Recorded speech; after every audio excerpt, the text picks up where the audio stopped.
യേശുവെ സ്തുതി, യേശുവെ നന്ദി. പ്രിയ മാതാപിതാക്കളെ, സഹോദരി സഹോദരന്മാരെ, ഇന്ന് നമ്മൾ കേൾക്കുന്ന വചനഭാഗം ഉൽപ്പത്തി പുസ്തകം അധ്യായം 8. ജലപ്രളയത്തിൻ്റെ അന്ത്യം. നോഹയെയും പെട്ടകത്തിലുണ്ടായിരുന്ന എല്ലാ ജീവജാലങ്ങളെയും കന്നുകാലികളെയും ദൈവം ഓർത്തു.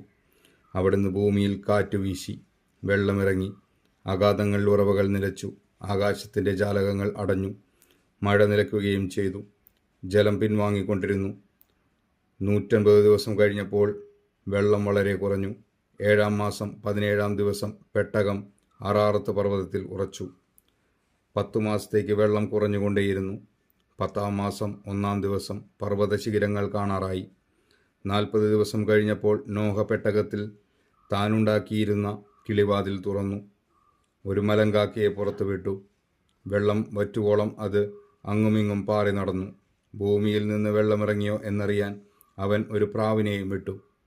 കാലുകുത്താൻ ഇടം കാണാതെ പ്രാവ് പെട്ടകത്തിലേക്ക് തന്നെ തിരിച്ചു വന്നു. ഭൂമുഖത്തെല്ലാം അപ്പോഴും വെള്ളമുണ്ടായിരുന്നു. അവൻ കൈനീട്ടി പ്രാവിനെയും പിടിച്ച് പെട്ടകത്തിലാക്കി. 7 ദിവസം കൂടി കാത്തിട്ട് വീണ്ടും അവൻ പ്രാവിനെ പെട്ടകത്തിന് പുറത്തുവിട്ടു. വൈകുന്നേരമായപ്പോൾ പ്രാവ് തിരിച്ചു വന്നു. കൊത്തിയെടുത്ത ഒരു ഒലീവില അതിൻ്റെ ചുണ്ടിലുണ്ടായിരുന്നു. വെള്ളമിറങ്ങിയെന്ന് നോഹയ്ക്ക് മനസ്സിലായി. 7 നാൾ കൂടി കഴിഞ്ഞ് അവൻ വീണ്ടും പ്രാവിനെ പുറത്തുവിട്ടു. അത് പിന്നെ തിരിച്ചു വന്നില്ല. നോഹയുടെ ജീവിതത്തിൻ്റെ 601-ാം വർഷം 1-ാം മാസം 1-ാം ദിവസം ഭൂമുഖത്തെ വെള്ളം വറ്റിത്തീർന്നു. നോഹ പെട്ടകത്തിൻ്റെ മേൽ കൂര പൊക്കി നോക്കി. ഭൂതലമെല്ലാം ഉണങ്ങിയിരുന്നു. 2-ാം മാസം 27-ാം ദിവസം ഭൂമി തീർത്തും ഉണങ്ങി.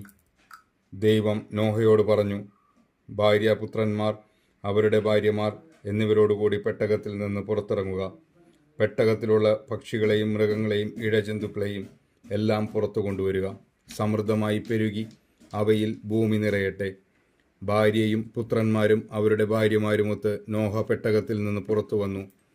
മൃഗങ്ങളും ഇഴജന്തുക്കളും പക്ഷികളും ഭൂമുഖത്ത് ചലിക്കുന്നവയൊക്കെയും ഇനം തിരിഞ്ഞ് പുറത്തേക്ക് പോയി. നോഹ ബലിയർപ്പിക്കുന്നു. നോഹ കർത്താവിനൊരു ബലിപീഠം നിർമ്മിച്ചു. ശുദ്ധിയുള്ള എല്ലാ മൃഗങ്ങളിലും പക്ഷികളിലും നിന്ന് അവൻ അവിടത്തേക്കൊരു ദഹനബലി അർപ്പിച്ചു. ആ ഹൃദ്യമായ ഗന്ധം ആസ്വദിച്ചപ്പോൾ കർത്താവ് പ്രസാദിച്ചരുളി, മനുഷ്യൻ കാരണം ഭൂമിയെ ഇനിയൊരിക്കലും ഞാൻ ശപിക്കുകയില്ല. എന്തെന്നാൽ തുടക്കം മുതലേ അവൻ്റെ അന്തരംഗം തിന്മയിലേക്ക് ചാഞ്ഞിരിക്കുകയാണ്. ഇപ്പോൾ ചെയ്തതുപോലെ ജീവജാലങ്ങളെയെല്ലാം ഇനിയൊരിക്കലും ഞാൻ നശിപ്പിക്കുകയില്ല.